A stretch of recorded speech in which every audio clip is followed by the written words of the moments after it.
But if you manage to somehow beat that Pokemon trainer, you are going to gain a ton of experience and level up like crazy.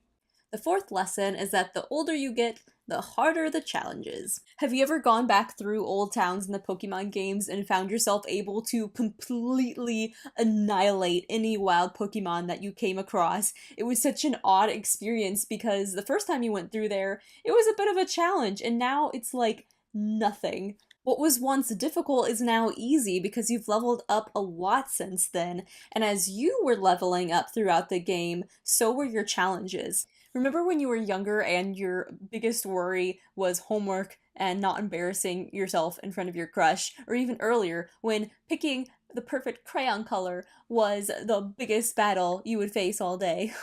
Times have changed. You grew up, but so did your challenges.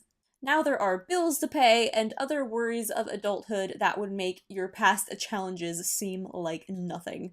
Your challenges may seem stronger now, but so are you. A fifth lesson is that a great team has different strengths and weaknesses. Unless if you're going up against a gym leader that has only one type of Pokemon, it's best to make your team well-rounded so that you can be better prepared for anything. It's important to have a like-minded friend, but if all of your friends are just like you, it's very likely that you all have the same blind spots and weaknesses, and that's going to hold you back from growth.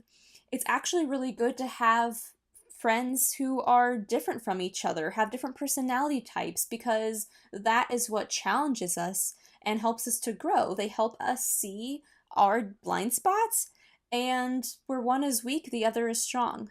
The sixth lesson is that sometimes you need the help of a friend.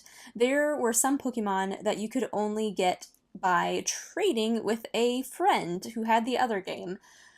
Unfortunately, I was never able to get those Pokemon because I had no friends. Just kidding, I had friends. I just didn't have any friends who also liked Pokemon and played those games. You can still enjoy the game without that trading aspect, but you'll never be able to get those last few Pokemon and fill your Pokédex.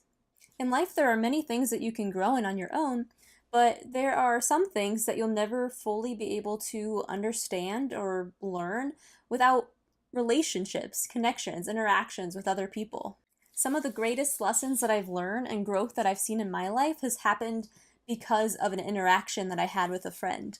And we also need each other. There's only so much that you can do on your own. The seventh lesson is that growth may look different for someone else. Umbreon, Flareon, Vaporeon, Espeon, and Jolteon all look very different and have unique strengths and weaknesses, but they all evolved from an Eevee. Don't compare your growth to someone else's. We all are very different from each other, right? We each have different sets of strengths and weaknesses. We have different personalities. We come from different places. So our stories are going to look different from each other. Someone's journey of growth may look different from yours, and that's okay. Focus on your own journey of growing into the person that you are meant to be. An eighth lesson is that some people choose to not evolve. Now, in the Pokemon game, sometimes this was used as a strategy to learn certain moves, or maybe you just like the way it looked, but in real life, a person doesn't level up so well when they refuse to evolve. There's no growth, they're just stuck and refusing to change for the better. The ninth lesson is that you'll meet people along the way who are crucial for your journey.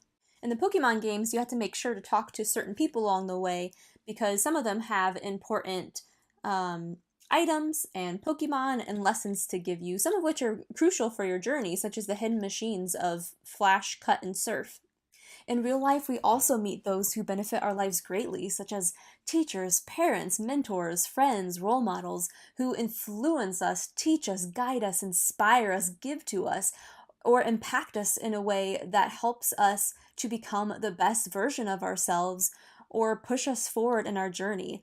I know that I owe a lot of who I am today to those who positively impacted me throughout my life. The 10th lesson is that there's always more to learn and opportunities to grow. There's always a new Pokemon game with new regions to explore and Pokemon to discover. I mean, there's that new game coming out this year that I'm pretty excited about. If someone wants to give me a Switch, that would be great, so I can play it. But anyways, A lesson that we can learn from this is that we too have so much more to discover in ourselves, about others, and in our world. Our story of growth is a lifelong journey. So there you have it, 10 personal growth lessons from playing Pokemon. If I missed any lessons, then make sure to comment down below, because, gotta catch them all. And tell me your favorite Pokemon as well. If you enjoyed this video, then make sure to hit the like button and subscribe so you can see more content like this. And until next time, keep it real.